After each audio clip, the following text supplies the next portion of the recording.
A staple I do in all interviews in order to start things off is to ask that you elaborate a bit about your work and this particular role for those not familiar with it. My name's Anjali Bhimani, and I have worked in many different media, in television. People might know me from Ms. Marvel or Dead to Me. In video games, Overwatch, Apex Legends, Fallout, Starfield, and of course, Avowed. Um, in the theater, I've done Broadway, I've done a little bit of everything. But this particular role is Yatzli in Avowed. In Avowed, you provide the performance for Yatzli. Could you tell us a bit about the character and the situation she finds herself in? Yes, sure. So Yatzli is truly one of my favorite characters I've ever gotten to play in a game. She is an Orlan wizard. For those of you that are familiar with the Pillars of Eternity series and this, Eora and the location where Avowed takes place. Um, and although she is tiny, she packs a punch. She is full of personality. She is very flirtatious, and sometimes inappropriate. But she's brilliant. She has a desperate and delicious love of magic. She wants to learn about all things magic. When preparing to perform as Yatzli, were you given any initial direction in regards to the character, just in terms of an example of prep work to get into the mindset of this particular performance? It wasn't so much a mindset thing as there was one particular descriptor that they gave me for this character was that she's been around for years and years and years and years, but she doesn't sound old. She's not old. This is just a woman who has a gazillion years of experience, but still has a very youthful being. And so there was this wryness that I wanted to give her vocally because she's so kind of sarcastic and all of that. I wanted to give her that quality, but without making her sound like she was any older than she looks. Yatzli certainly has a certain level of power to her, being a wizard class wise, from what I understand. Was enjoyable to be doing voice lines driven to unleashing magical spells, and I believe a crazed laugh at points. Could you do the wild laugh? Well, that's funny because I don't remember doing it, but if it says crazed laugh, then it probably is me. Because we did a lot of laughing in the recording sessions. The lines that they wrote for Yachtsley are just so much fun. So they were really quite a joy to record. But yeah, it's always great to play a character who could be underestimated.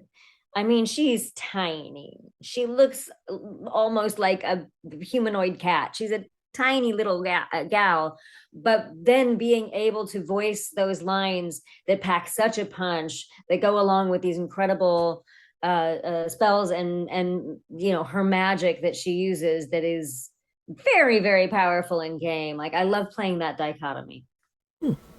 Yeah, it's kind of funny. During combat, I'll just hear ha ha ha ha ha. It's just like randomly in the distance. That's probably me. That sounds like me because that was me in the sessions. Yatzli is rather witty and at times hilarious. What do you think of some of the more outlandish voice lines, such as Andra's titties? Ah, yes. I actually really love them because it gives her, a lot of people think of wizards when they think of the wizards, the wizard class getting played in RPGs. They think of them as very staid and very serious or very intellectual. And I love the fact that the way she speaks shows a kind of character who is brilliant but isn't buttoned up, so when she does have that statement or whenever she does have some of the other lines she has, one of my favorite is hello, I'm right here, I'm sure, not stupid, and like things like that. I love the fact that we get to see another side of the wizard class. I found Yatzli to have a very flirtatious style to her character. You seem to be having fun delivering those lines. What are your thoughts on Yatzli's romance in the game and her very flirty attitude? I love it. I love it also because again, I first of all, and I'm assuming this is okay to say, I love that she's a sex positive character.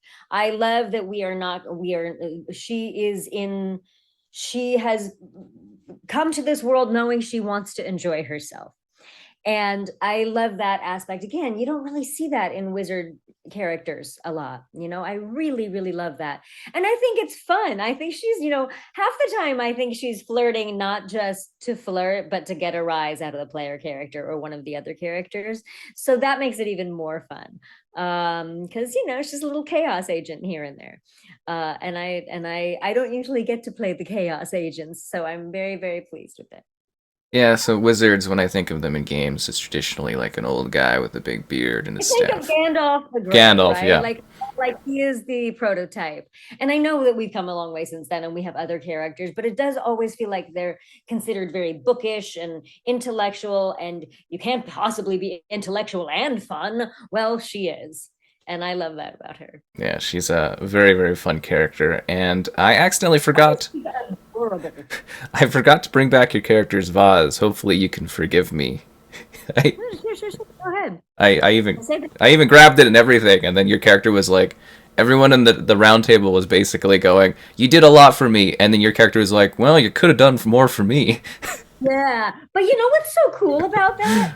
I love the fact that this is a game, this is an RPG where every choice that you make has some kind of repercussion down the line, whether the big ones or the little ones.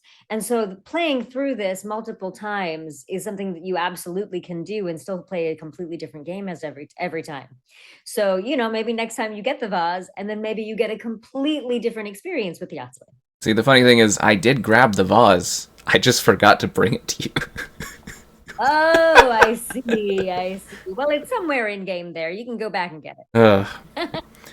If you were trying to convince a player to keep Yatzli in their crew, what would you say are her strengths and core benefits for a team scenario? Well, obviously, one of the great, I mean, like any of the AoE spells that she has, anything that where she can attack from afar, I think is a fantastic thing. Multiple targets, all of that. I don't feel like any of the characters quite have the same capability as far as that is concerned. Also, I just think that you should pick her because she's really fun. Even in battle, she's fun. Which is, I remember recording one of the later battles that they're in, and she's still making jokes the whole time, which I appreciate. But yeah, I would think that again, this is akin to if you're playing a tabletop game and you're casting fireball or something like that. She has the ability to do those things where the other characters don't necessarily have it. When performing the role, were there any particular lines or moments that really stuck out to you, whether that's a behind the scenes moment or something from the dialogue? There are so many moments where I can remember the feeling and I can't remember the exact words because there are many, many, many, many lines. But there are so many times where something happens. She has such a strong sense of right and wrong and of justice. And there are some very pivotal decisions that you as the player character need to make that will define how another character lives out or doesn't live out the rest of their lives. And so she wears her heart on her sleeve, and there were so many times where we would go from one of the sarcastic or silly or whatever lines, and then it was practically being in tears because she was so hurt by the choice that had to be made, or by the choice that was made that maybe didn't have to be made. And that aspect of her is really, really special to me too, because if you're going to show the lighthearted side of her, getting to give her that grounding and that heart and that sense of justice, I think is equally important. Because there's some very difficult decisions that have to be made in the game, and there needs to be weight to them. So what do you think of role playing games in general, at least from a perspective of doing voices, where basically a player is going to choose multiple lines and you have to make a whole circle of responses that your character can deliver to said player? What do you think of those different choices and how you get to respond to them? I mean, I love it.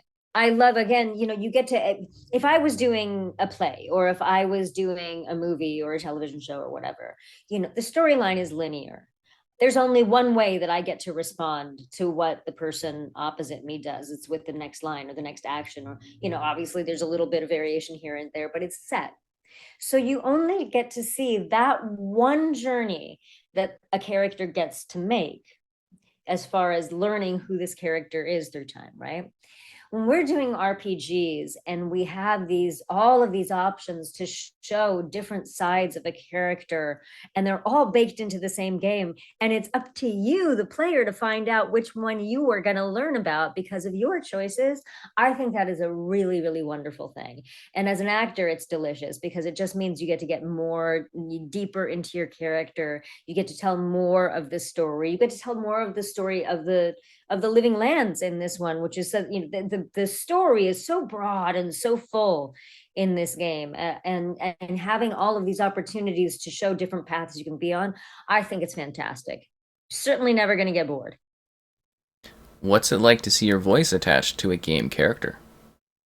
This one especially, I love it. It's really fun. Voice acting for me, and I hate terming it voice acting. I'd rather call it game performance, because even though in some games people might only be hearing our voice and seeing something else, it's a full performance we're still doing in that booth.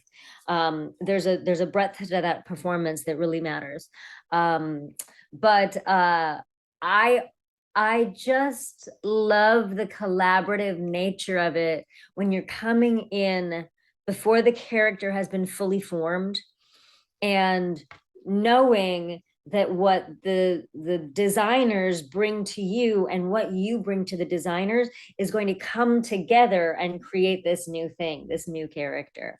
I think one of my favorite things about gaming, both as a player and as a creator, is that collaborative nature, because you cannot do it alone. My voice all by itself does not make a character, but also when a developer has this beautiful character that they've created, there needs to be someone to give it that life, right, in a way that they might not have seen. So I feel a sense of kind of like a childish pride every time, like, look, we did that, we made this thing, guys, look what we made. Because not childish, childlike, because that wonderment that it feeds into games is part of the special sauce that makes games so special. So, what was the timeline kind of like on this one in terms of being part of it? And since you're dressed to match, did you have any input on the color for your character's magical fur? No, that I did not. That I did not. But the first time I saw her picture, I fell in love with her immediately. Um, uh, I wish I could tell you offhand. I would have to go into my calendar to look at when we started recording this, but it was a while back. Um, Definitely, I want to say end of 2023, but don't quote me on that because I'm not entirely sure. It might have been later than that. It all kind of jumbles together. What is time? Time is a weird soup, as our friends on Critical Role say. Is this a character you'd like to return to down the road if possible, assuming we get some sort of Avowed DLC or Avowed 2, as to say? Absolutely.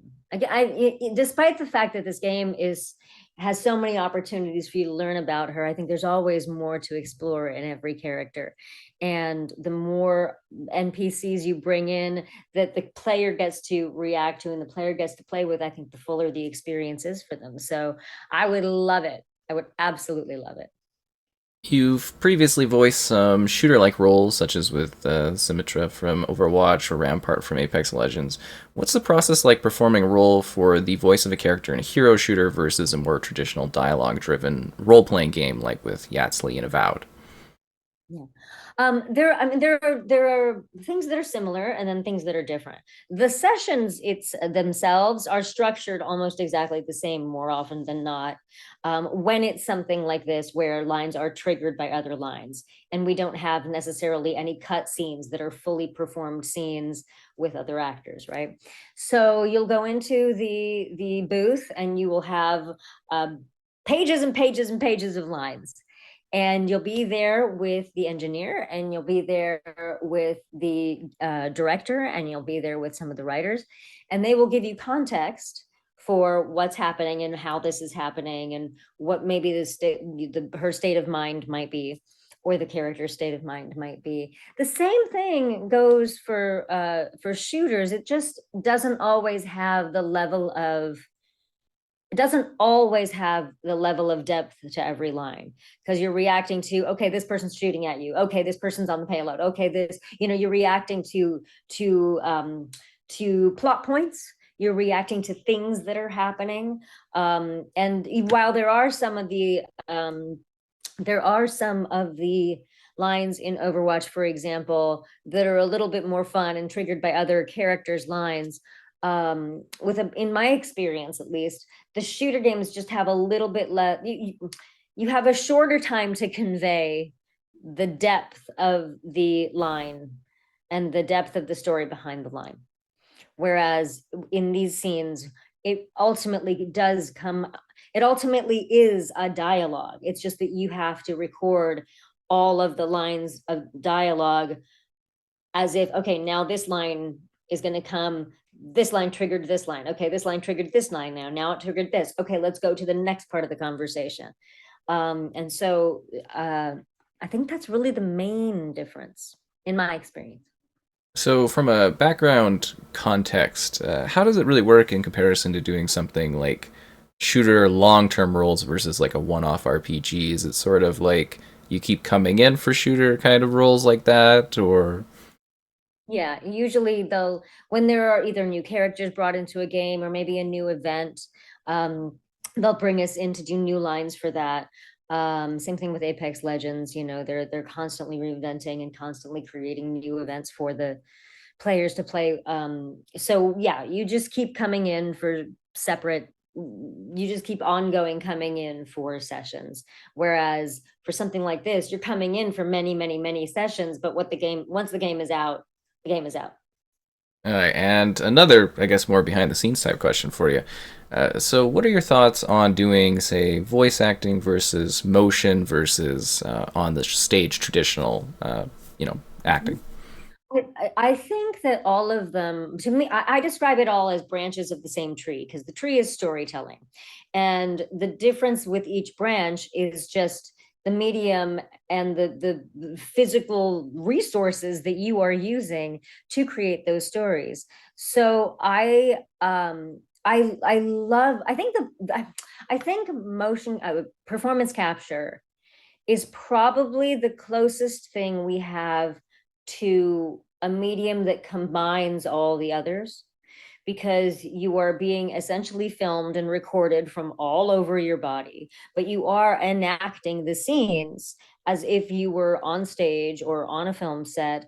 And so your physicality is very, very, very important. And obviously, your voice is vital to conveying the communications of the character and how they communicate and how they walk through the world.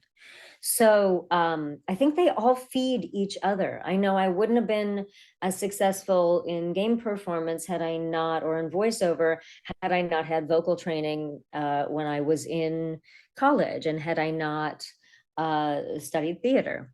And the same thing with physicality on film. They all feed into each other. It's why I can't pick one, because I don't want to. Had a history working with Bethesda. Would you like to talk a bit about your history with their games? For example, you were Nisha in Fallout 4's Nuka World, or Yasmin in Fallout 76, or Commander Natara in Starfield. Yeah, sure. I mean, my first game with them was Fallout 4 Nuka World. When I was playing the Nisha is the most psychopathic, bloodthirsty, crazy character. I tell people all the time, if you're playing the game and you see her and you want to kill her right away, that's okay. Don't feel bad, because it's me. Just do it. But I love that about her too, because if for those people who have played the games for years, or who have watched the spin-off show, there is a sort of like ease with how difficult the world is, and a sense of like the world is this post-apocalyptic place, but everybody's kind of used to it. And it was the first time that I was ever playing something in that kind of a world. So I really enjoyed playing on the dark side. Lastly, I would like to leave a spot for you to say something or go over anything I might have missed during the interview. we have a wonderful game coming out this spring called Sunderfolk. And it is a really cool combination of tabletop role-playing games and video games. So they're trying to reinvent game night in the coolest way. I've had a chance to play through it with some friends. It's really, really, really fun. And hopefully it will enable people to, a lot of people are scared of playing TTRPGs because there's a, it's a heavy lift. You got to read a lot of books and you got to learn all these rules and all of this stuff. Well, this takes that out of it completely. You still get the experience of a tabletop role-playing game, but the ease of getting into it is very, like, there's no particular learning curve. There's like this much of a learning curve, and then you can jump into play. And since I am so bad at video games, I, for one, very much appreciate it. And the cool thing, one of the cool things for me in Sunderfolk is that I play the dungeon master, which means that I get to voice all of the characters in the game.